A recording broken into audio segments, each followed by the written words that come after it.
तो देखिए इस बार जर्मनी ने अमेरिका का घमंड तोड़ दिया है। जर्मनी से एक बड़ा धमाका हुआ है। जर्मनी की धरती पे आप सभी को पता होगा कि सुरक्षा सम्मेलन चल रहा है और इसे लेकर के खबरें आ रही हैं सामने, जिसमें से खुद जर्मनी के चांसलर ने अमेरिका का घमंड तोड़ कर रख दिया है और उन्होंने एक बहुत ही बड़ा बयान दिया जिसमें कहा है कि अब अमेरिका को यह समझना होगा कि जो पुरानी विश्व व्यवस्था में अमेरिका अकेले-अकेले सारा नियम तय कर देता था, खुद को सुपर पावर समझता था, अब वह व्यवस्था कमज़ोर हो चुकी है और अमेरिका को अपनी आँखें खोलने की ज़रूरत है। यह जर्मनी कह रहा है, जो यूरोप का सबसे बड़ा इकोनॉमिक पावर हाउस है और अमेरिका का सब मतलब बहुत बड़ा एक सैन्य अड्डा जर्मनी में है। अमेरिका के हज़ारों सैनिक वहाँ पे तैनात हैं। वह खुद अब अमेरिका को चेतावनी दे रहा है कि अब अमेरिका पुराने सोच पे चलना बंद करे, क्योंकि अब केवल उसके ऑर्डर मानने वाले दुनिया में देश कोई नहीं है। मतलब अलग-अलग पावर सेंटर्स डेवलप हो रहे हैं। तो जर्मनी बहुत बड़ा संकेत दे चुका है एक तरीके से और ये बयान एक तरीके से बताया जा रहा है कि जो डोनाल्ड ट्रंप घमंड में आकर के जिसको मर्जी वही धमकी दे रहे थे, कुछ भी बोल रहे थे कि भाई ये करो, वो करो। तो उसपे जर्मनी ने एक तरीके से स्टॉप लगा दिया है कि भाई अब स्टॉप करो, ये ग्रीनलैंड से लेकर के और चारों तरफ जो आपने तबाही मचा रखा है ना, गलत-गलत बयान दे कर के और अपना एक तरीके से मनमाना थोप करके उसे अब स्टॉप कीजिए। तो ये जर्मनी ने मैसेज दे दिया है और अगर आप देखेंगे तो कोल्ड वॉर के बाद से ही पूरा का पूरा जो यूनिपोलर सिस्टम था, उसमें तो साफ-साफ दिख रहा था कि अ, अमेरिका अकेले सारा नियम कानून बना रहा था। जर्मनी को और जापान को परमाणु बम बनाने से भी रोक दिया अमेरिका। वहाँ पर अपना सुरक्षा का अम्ब्रेला लगा दिया। लेकिन आज का कहानी दूसरा है। आज है कि मल्टीपोलर बन चुका है। ये जर्मनी कहना चाह रहा है अमेरिका को चेतावनी के तौर पर, ठीक है? कि आज की दुनिया मल्टीपोलर है जहाँ पर चाइना, रशिया, यूरोप, भारत और मतलब ये सब जो है चूँकि उसके साथ अपनी ग्लोबल साउथ है। वहाँ पे सबका अपना-अपना एजेंडा है और ये सब अपने-अपने हिसाब से चल रहे हैं। इन्हें अमेरिका से कोई लेना-देना नहीं है। मतलब लेना-देना तो है बट उसके मनमाने उसके इशारे पे पूरे तरीके से चल नहीं रहे ये लोग। ये लोग अपना डिसीज़न खुद ले रहे हैं। तो यही चीज़ जर्मनी कहना चाह रहा है कि अब अगर अमेरिका पुराने स्टाइल में चल रहा है तो ये ठीक नहीं है। अब देखिए अमेरिका आज भले ही सैन्य रूप से चाहे बहुत बड़ा शक्तिशाली हो, महाशक्ति हो, सब कुछ हो, लेकिन वह अकेले आज के डेट में ग्लोबल सिक्योरिटी है, चाहे इकोनॉमिक स्टेबिलिटी है या फिर टेक्नोलॉजी का कंट्रोल है, उसको वो कंट्रोल नहीं कर सकता, सब कुछ सँभाल नहीं सकता है। और पॉलिटिकल जो वैधता है, उसे भी सँभाल नहीं सकता है। चारों तरफ जो है मतलब यूक्रेन को ही देखिए ना, सँभाल नहीं पा रहा है। मतलब कई साल हो गए, सरकार भी बदले अमेरिका में लेकिन फिर भी सँभाल नहीं पा रहे हुए यूक्रेन को। तो इसलिए अमेरिका अगर सोच रहा है कि वो अकेले सब कुछ कर लेगा तो और डोनाल्ड ट्रंप जो बोलते हैं कि हर समस्या का समाधान बस टैरिफ है। टैरिफ लगाएँगे, युद्ध रोक देंगे। टैरिफ लगाएँगे, ज़मीन कब्जा लेंगे। टैरिफ लगाएँगे, किसी के राष्ट्रपति को उठा लेंगे। लेकिन वह सब काम तो नहीं कर रहा है ना। मतलब कुछ हद तक आप कामयाब हो सकते हैं जो कमज़ोर देश हैं वहाँ पे, लेकिन जहाँ पे गठबंधन है ब्रिक्स जैसा, जहाँ पर रशिया, चाइना, भारत जैसे देश मजबूती के साथ डटे हुए हैं, वहाँ पे तो आप फेल हो जा रहे हैं, जैसे कि यूक्रेन युद्ध में है। तो ये चीज़ यही कारण है कि जर्मनी के जो ये चांसलर हैं मेर्ज साहब, ये कह रहे हैं कि भई आज के दिन में अगर अमेरिका को आगे बढ़ना है, तो सबसे पहले उसको गठबंधन, भरोसा और साझेदारी, इस पे काम करना होगा क्योंकि डोनाल्ड ट्रंप तो आ गए जोश में। अब जिस तरीके से बयान दे रहे हैं, उन्होंने भरोसा तोड़ दिया है यूरोप का कई मामले में। ग्रीनलैंड से लेकर के यूक्रेन से लेकर के और भी नाटो से लेकर के कई क्षेत्रों में उन्होंने ऐसा बयान दिया जो मतलब बर्दाश्त करने के लायक नहीं था यूरोप के द्वारा। यूरोपियन यूनियन पे टैरिफ लगाना, फिर ब्रिटेन के सैनिकों को बोलना कि ये लोग नाटो में अफ़गानिस्तान में पीछे-पीछे लड़ाई लड़ रहे थे, फ्रंट लाइन पे नहीं जा रहे थे। तो ये इस तरीके से इन्होंने खुलेआम अपमान किया, कुछ भी बोलते गए। अब उसी के लिए बताया जा रहा है कि भाई इस पे अब थोड़ा ध्यान रखो, गठबंधन, भरोसा और साझेदारी भी कुछ मतलब होता है और यही है जिसके कारण अमेरिका जितना ताकतवर भी बना हुआ है। तो अगर अमेरिका अकेले चलने की कोशिश करेगा तो वह प्रभाव खोएगा। यह बात कह रहे हैं जर्मनी के चांसलर। कि अगर आप अकेले-अकेले चलोगे तो अब पुरानी व्यवस्था नहीं रहने वाली है, आपके सहयोगी आपसे दूर हो जाएँगे, विरोधी आपके मजबूत हो जाएँगे और इसलिए उनका जो संदेश है, ये सीधे-सीधे अमेरिका के लिए चेतावनी है और सलाह भी है कि नई दुनिया में ताकत का मतलब अब ये नहीं है कि भई प्रभुत्व आप जमा लोगे, बल्कि सहयोग है और इस सच्चाई को जो नहीं समझेगा वह धीरे-धीरे बाहर हो जाएगा, उसको दुनिया ही डिस्कार्ड कर देगी, जैसे आज अमेरिका को डिस्कार्ड किया जा रहा है। चाहे वो डॉलर का मामला हो या फिर और भी कई सारे मामले हैं, उसमें अमेरिका को लोग बात सुनना नहीं चाह रहे हैं या फिर चुपचाप उसको बाईपास करने की कोशिश की जा रही है। उसका एक अल्टरनेट रूट तैयार किया जा रहा है।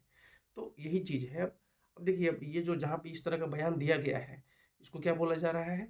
तो म्यूनिख सुरक्षा सम्मेलन, ये हर साल होता है, बहुत इम्पोर्टेंट है। इसमें दुनिया भर के विदेश मंत्री साहब भी यहाँ पे गए हुए हैं। अभी उनके बारे में हम लोग आगे चर्चा करेंगे। तो ये बहुत ही इम्पोर्टेंट है और बहुत प्रभावशाली और एक तरीके से अनौपचारिक सुरक्षा मंच कहा जाता है इसे। इसको इंग्लिश में कहेंगे हम लोग म्यूनिख सिक्योरिटी कॉन्फ्रेंस, और इसका आयोजन हर साल जर्मनी में होता है। और सबसे बड़ी बात है कि इसका एजेंडा केवल एक नहीं है, बल्कि बहुत सारा है और काफ़ी पहले से ये चलता आ रहा है, मतलब कई दशकों से चलता आ रहा है। इसके बारे में हम लोग आगे विस्तार से चर्चा करेंगे, लेकिन फिलहाल इतना जानिए कि यहाँ पर जयशंकर साहब भी पहुँचे हुए हैं, विदेश मंत्री भारत के। और उन्होंने कहा है कि भाई डायनेमिक फॉरेन पॉलिसी, उस पे हमको ध्यान देना पड़ेगा। और डायनेमिक फॉरेन पॉलिसी का मतलब यह है कि जैसे कि भारत किसी एक ब्लॉक का जो है सो पिछलग्गू नहीं रहने वाला है। भाई अगर अमेरिका चाहता है कि भाई आप पूरी तरीके से मेरे सामने सरेंडर कर दो, तो पाकिस्तान तो कर देगा। वो तो भाई सब कुछ उसका गिरवी है अमेरिका के सामने, आईएमएफ के सामने, तो वह तो तुरंत सरेंडर कर देगा। लेकिन भारत के पास ऐसा कोई मजबूरी नहीं है कि हम सरेंडर करेंगे अमेरिका के सामने। तो इसीलिए जयशंकर साहब कहते हैं कि भाई फॉरेन पॉलिसी डायनेमिक है, ठीक है ना, उस पर और इंडिया की भी डायनेमिक रहेगी और सबका डायनेमिक ही होना चाहिए। और भारत का तो खास करके डायनेमिक ही है, जहाँ पर मेन है कि हम अपने नेशनल इंटरेस्ट को और सिक्योरिटी को, इकोनॉमी को, या फिर जो हमारा रणनीतिक स्वायत्ता है उसको हम प्राथमिकता देते आ रहे हैं हमेशा से। तो इसको उन्होंने वहाँ पे मंच पर जाकर के इस चीज़ को कहा है। और अगर आप देखिएगा तो आज की दुनिया में अगर आप देखें तो पुरानी दोस्ती और दुश्मनी के नियम नहीं चल रहे हैं भाई। जो कोल्ड वार का आप नियम लेकर के आ जाओगे अभी 2026 में तो फेल हो जाएगा ना। तो अमेरिका आज भी उसी मानसिकता में है कि कोल्ड वार मतलब कि आधी दुनिया मेरे कब्जे में, बस एक दो हैं जो सोवियत रूस के साथ हैं। तो ऐसा नहीं है अब। तो वही बात कहने की कोशिश कर रही है कि भारत को अगर आप देखिए तो अमेरिका के साथ भी काम कर रहे हैं हम लोग, रशिया के साथ भी संवाद है हमारा, यूरोप के साथ भी रिश्ते बेहतर है। और चाइना खुद कितना इम्प्रूवमेंट कर रहा है आप देख ही रहे हैं, चाहे व्यापार हो, चाहे बयानबाजी हो, चाहे बॉर्डर पे हो। तो कुल मिलाकर अगर देखा जाए तो हम अमेरिका के कारण हम चाइना से दुश्मनी नहीं शुरू कर सकते हैं, रशिया से हम अपना बातचीत बंद नहीं कर सकते हैं। इस चीज़ को बता रहे हैं कि डायनेमिक होना है और हम उस पर हम आगे बढ़ रहे हैं। तो ये बहुत इंपॉर्टेंट चीज़ है। और ये खास करके उन लोगों को भी जवाब मिलेगा जो कह रहे थे कि अमेरिका के दबाव में भारत ने रशिया से तेल खरीदना बंद कर दिया। ऐसा कुछ नहीं हुआ। वास्तव में सब खुद उनके फॉरेन मिनिस्टर जो हैं रशिया को बोल रहे हैं कि बस हमने ट्रंप के अलावा ये बात किसी से सुना ही नहीं। और ऐसा हुआ ही नहीं है। मतलब तेल खरीदना जारी है, इटली में डिलीवरी भी हो रही है जेट फ्यूल की, सब कुछ चल रहा है। तो यहाँ पे भी मैसेज साफ है कि भाई डायनेमिक रहेगा, किसी का दादागिरी नहीं चलेगा यहाँ पे। तो बहुत इंपॉर्टेंट बात है। दूसरी बात है कि उन्होंने यूएनएससी में परमानेंट सीट और रिफॉर्म के लिए भी बात किया है कि भारत को भाई परमानेंट सीट दो, काफ़ी ज़्यादा टाइम हो गया। और सबसे बड़ी बात है कि यह इस समय पे इस बात को कह रहे हैं जब हमारा चाइना, जो कि लंबे समय से प्रॉब्लम क्रिएट कर रहा था, अब वह भारत को यूएनएससी में परमानेंट सीट देने के लिए सम्मान दे रहा है। बोल रहा है कि हाँ जी आपका बात सही है, हम उसकी रिस्पेक्ट करते हैं और ये होना चाहिए। ये चाइना की तरफ से कहा गया है कि ब्रिक्स सम्मेलन के ठीक पहले अभी ब्रिक्स सम्मेलन होने वाला है।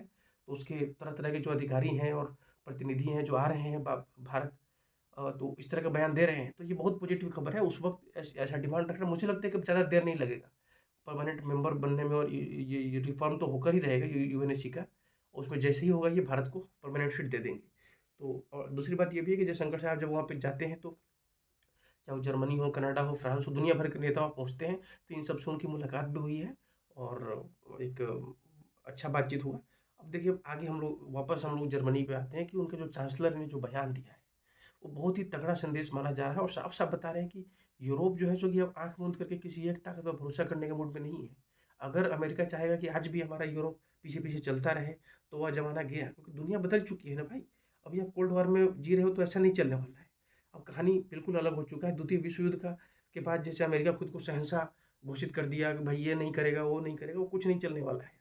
तो वही जो चांसलर फ्रेडरिक मर्ज हैं वो कहना चाह रहे हैं कि यूरोप अब केवल मतलब सुरक्षा उपभोक्ता बनकर नहीं रहने वाला है कि हम आपके कस्टमर हैं, हथियार लेंगे, अब आप हमारा सुरक्षा कीजिए, हमको पेमेंट करेंगे। तो अब ऐसा नहीं रहेगा, बल्कि वो कहना चाह रहे हैं कि भाई नाटो है, चाहे जो ट्रांस अटलांटिक का जो रिलेशन है वो तभी टिकेगा ना जब भाई भरोसा हो, स्थिर हो।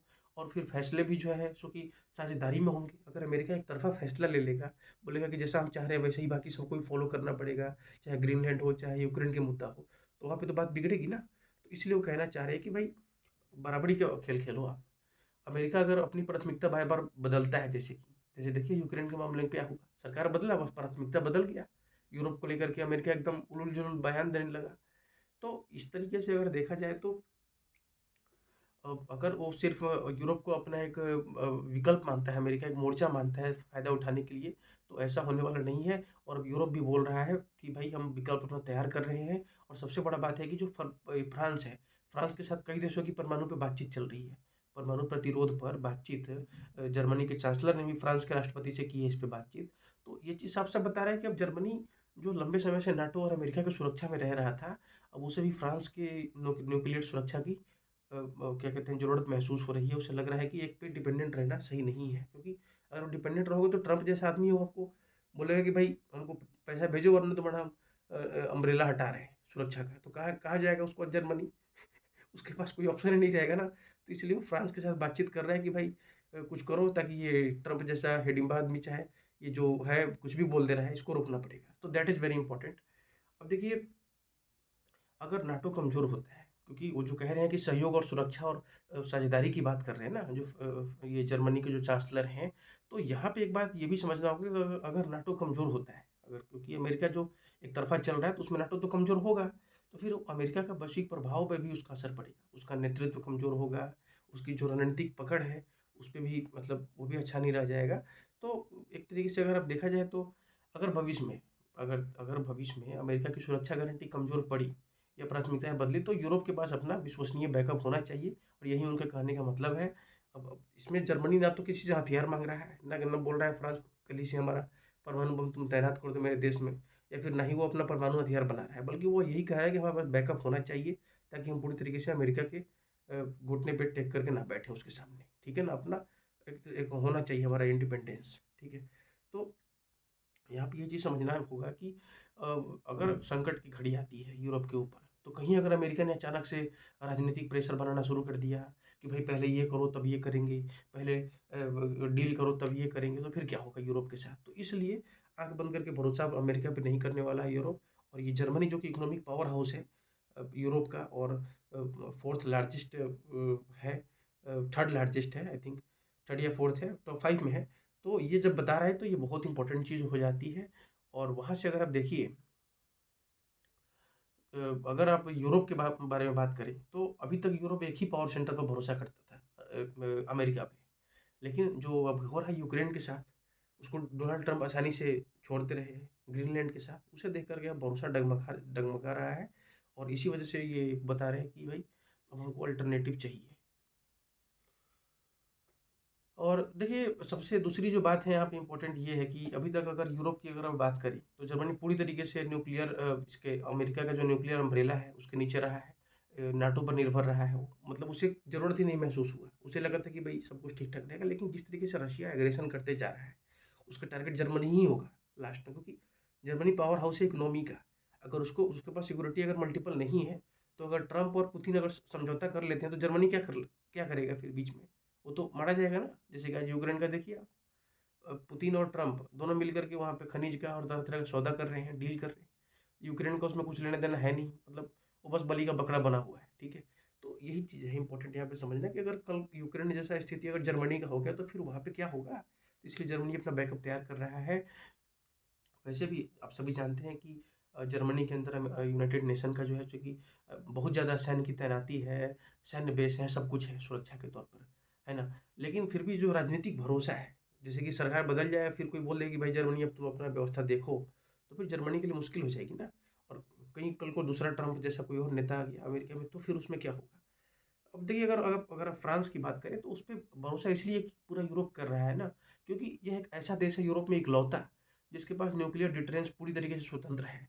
मतलब फ्रांस के पास जो न्यूक्लियर डिटरेंस है ना, वो पूरी तरीके से इंडिपेंडेंट है, इससे किसी भी देश पे निर्भर नहीं होना है। अमेरिका से इसको परमिशन नहीं लेना है कि भाई हम अपना सुरक्षा करें कि नहीं करें, यहाँ पे परमाणु मिसाइल दागें या नहीं दागें।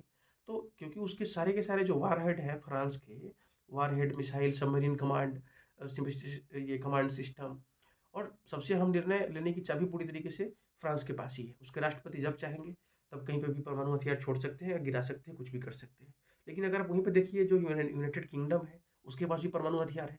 लेकिन यूरोप उस पे भरोसा नहीं कर रहा। कारण यही है कि उसका परमाणु हथियार एक तरीके से अमेरिका के साथ सिंक में है, उसके साथ जुड़ा हुआ है, कनेक्टेड है, और कई बार अमेरिका ही उस पे फैसला लेता है कि भाई कहाँ पे क्या करना है। तो एक ट्राइडेंट सिस्टम है ब्रिटेन का और उसका अमेरिका का, तो उस पे है वो। और इसकी वजह से होता क्या है कि जो इसका ब्रिटेन का यूके का जो मिसाइल है परमाणु का, उसके कई सारे कोर टेक्नोलॉजी वो अमेरिका से ही आते हैं। ये बात बिल्कुल सबको पता है, आपको भी पता होगा ये।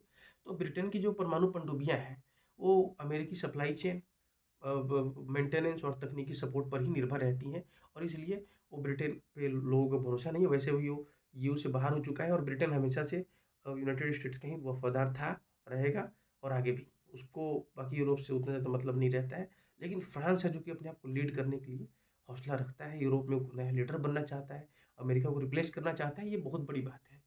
अब अगर आप देखें तो फ्रांस के पास टोटल जो है सो कि तकरीबन 290 परमाणु वारहेड हैं। 290 परमाणु वारहेड हैं। और जो जर्मनी की अगर बात करें तो द्वितीय विश्व युद्ध के बाद अपना कार्यक्रम विकसित नहीं किया। अब उसके क्यों नहीं किया, तो आप उसको उसको पता है, क्योंकि भाई सोवियत संघ शीत युद्ध हुआ। और तो हाँ, पहले तो ये समझिए कि फ्रांस के पास इतना सारा है क्यों, तो वो पूरा कोल्ड वार के समय का ही सिचुएशन है। सोवियत संघ और रूस था, रशिया की वजह से, खतरे की वजह से फ्रांस ने अपने आप को बचाने के लिए इतना सब कुछ बनाया था। लेकिन जो जर्मनी और जापान की बात है, तो सेकेंड वर्ल्ड वॉर के बाद इन दोनों इनकी हार हो गई। अब जब हार हो गई तो फिर ये वैसे ऐसे देश थे जिन पर कि बहुत सारे संवैधानिक, राजनीतिक और अंतर्राष्ट्रीय प्रतिबंध लगा दिए गए। और फिर क्या हुआ कि फिर आक्रामक, ताकि इसलिए लगाया गया ना, ताकि ये लोग फिर से आक्रामक सैन्य शक्ति दोबारा खड़ी ना कर दें। अगर इनके पास परमाणु हथियार आ गया तो फिर से डबल हो जाएगा शुरू खेल, ठीक है ना। क्योंकि जर्मनी जापान सबसे ज़्यादा आतंक मचा करके रख दिए थे ना द्वितीय द्वितीय विश्व युद्ध के समय, तो इसलिए इन पे एक तरीके से इनको पनिशमेंट दिया गया था, ताकि ये लोग डेवलप ना कर सके परमाणु हथियार। अब अगर आप देखिए तो जर्मनी का सीन ये है कि उसको एक तरीके से अपराध बोध कराया गया। जो हिटलर के समय में, जो द्वितीय विश्व युद्ध के समय में जो किया जर्मनी ने, उसे एक तरीके से पनिशमेंट दिया गया और उसे रास्ते से दूर दूर रखा गया। उसी तरीके से जापान का भी मैंने आपको बताया कि एक तरीके से उसका संविधान में ही शांतिवादी कर दिया गया, भाई तुम गौतम बुद्ध, तुम शांति एकदम कुछ नहीं सोचो, ठीक है। तो वो उसका सारा का सारा दोनों देश का कौन संभाला, तो अमेरिका, सुरक्षा। अमेरिका ने अपना सुरक्षा अम्ब्रेला एक तरीके से दिया। और परमाणु हथियार को ज़रूरत को दबा दिया गया उन लोगों का, जो परमाणु हथियार की ज़रूरत थी जर्मनी का, जापान का, उसको दबा दिया गया। अमेरिका वहाँ पे अपना बोलता है कि भाई हम आपको सब कुछ देंगे, टेंशन लेने की ज़रूरत नहीं है। तो लेकिन अगर देखा जाए तो दोनों देश के पास तकनीक थी, ये लोग चाहते तो बना सकते थे, लेकिन अमेरिकी दबाव और भरोसे के कारण उन्होंने ऐसा नहीं किया। तो अब देखिए, नाटो को लेकर के, नाटो पे अगर इनको भरोसा नहीं हो रहा है, तो इसका मतलब है कि नाटो कमज़ोर हो सकता है। फ्रांस भी बोल रहा है बार-बार कि हम नाटो से बाहर निकलेंगे, और अगर नाटो कमज़ोर होगा तो अभी तो डोनाल्ड ट्रंप जोश में है, लेकिन वास्तव में अमेरिका को इसका नुकसान होगा लंबे समय में। अगर आप देखेंगे तो यूरोप में अमेरिका का प्रभाव काफ़ी हद तक कम हो जाएगा अगर नाटो कमज़ोर होता है तो। उसकी सैन्य मौजूदगी से लेकर के उसकी जो वैश्विक नेतृत्व की जो साख है, वो सब कुछ इसी गठबंधन पर टिकी हुई है। अगर नाटो टूट जाता है तो यूरोप अपने अलग-अलग सुरक्षा ढांचे बना लेगा। रशिया के साथ कई सारे देश होंगे जो पूरी तरीके से गठबंधन बना लेंगे, और फिर अमेरिका की बात कम सुनी जाएगी उस स्थिति में।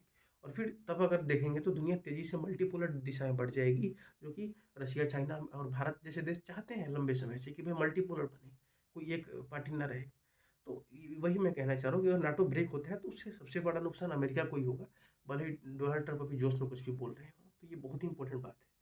अब अगर आप देखिए तो जर्मनी अमेरिका से लंबे समय से इन्वेस्टमेंट को फटाफट वहाँ से निकाल रहा है। अब कुछ हद तक तो बोला गया था कि 40% तक इन्वेस्टमेंट अब जर्मनी का वहाँ पे कम हो चुका है अमेरिका, जो कि पहले काफ़ी ज़्यादा होता था। और इसके पीछे का कारण यही है कि अमेरिका अब रिस्पेक्टेबल इकोनॉमिक नहीं रहा। उसके कर्ज जो कि 38-40 ट्रिलियन डॉलर तक पहुँच रहे हैं, तो इस वजह से जर्मनी को अब वहाँ से मतलब ऐसा लग रहा है कि जो हमारा इन्वेस्टमेंट है वहाँ पे डॉलर रख के कागज़ ना बन जाए। इसलिए वहाँ से निकाल कर के वो भारत जैसे देशों में शिफ्ट कर रहा है, जहाँ पे ग्रोथ है, स्टेबिलिटी है, लॉन्ग टर्म पोजीशन है। तो ये भी एक तरीके से जर्मनी उसको झटका ही दे रहा है। कुछ दिन पहले ये भी खबर आई थी कि भाई अपना वहाँ से सोना वगैरह भी निकाल रहा है जर्मनी, और अपना बॉन्ड भी बेच रहा है। तो ये सब भी खबर है। तो कुल मिलाकर अगर देखिए तो अगर जर्मनी जो यूरोप का इकोनॉमिक पावर हाउस है, अगर वो अमेरिका को ऐसे झटका देगा, तो फिर यूरोप में अमेरिका की ताकत कम होगी। और कुछ दिन पहले मार्को रूबियो का वीडियो वायरल हुआ था, जिसमें वो खुद विदेश मंत्री जो हैं अभी वर्तमान में, लेकिन उस वक़्त जब इनका वीडियो बना था, तो सीनेटर थे, शायद फ्लोरिडा से थे। तो उन्होंने कहा था कि भई जो अमेरिका का डॉलर है, ये अगले 5 साल में इसका खेल खत्म हो जाएगा। अमेरिका का प्रतिबंध किसी और पे काम भी नहीं करेगा। ये बात यही कह रहे थे। और तो इस वज़ह से अब देखिए जो जर्मनी खेल कर रहा है, अपना इन्वेस्टमेंट निकाल रहा है अमेरिका से, तो उसे पता है ना भाई कि भाई क्या होने वाला है। जो ब्लैक रॉक के जो सीईओ हैं, वो भी कह रहे हैं, लैरी फिंक, कि भाई अमेरिका का डॉलर और ये का स्थिति खराब हो सकता है, कर्ज़ इतना ज़्यादा बढ़ गया है इसकी वजह से। तो ये सच्चाई है। और देखिए जब ये म्यूनिख सुरक्षा कॉन्फ्रेंस हुई थी तो उसमें दुनिया भर के नेता पहुँचे हुए थे। अमेरिका के विदेश मंत्री मार्को रूबियो आए थे वहाँ पे। और फिर देखिए तो अब यूक्रेन के राष्ट्रपति, चाइना के विदेश मंत्री, भारत के विदेश मंत्री पहुँचे थे, मैंने आपको बता ही दिया। तो ये इस तरीके से बहुत ही इम्पोर्टेंट ये सम्मेलन था और यहाँ पे इस तरीके से अगर अमेरिका के खिलाफ बयान दिया जाता है, तो this is a global message और अमेरिका के लिए एक बड़ी चेतावनी है। अब आपको जानकारी के लिए आपको बता देते हैं कि म्यूनिख सुरक्षा सम्मेलन जो है, तो दुनिया का सबसे प्रभावशाली और अनौपचारिक सुरक्षा मंच है, जिसे म्यूनिख सिक्योरिटी कॉन्फ्रेंस कहा जाता है, ठीक है ना?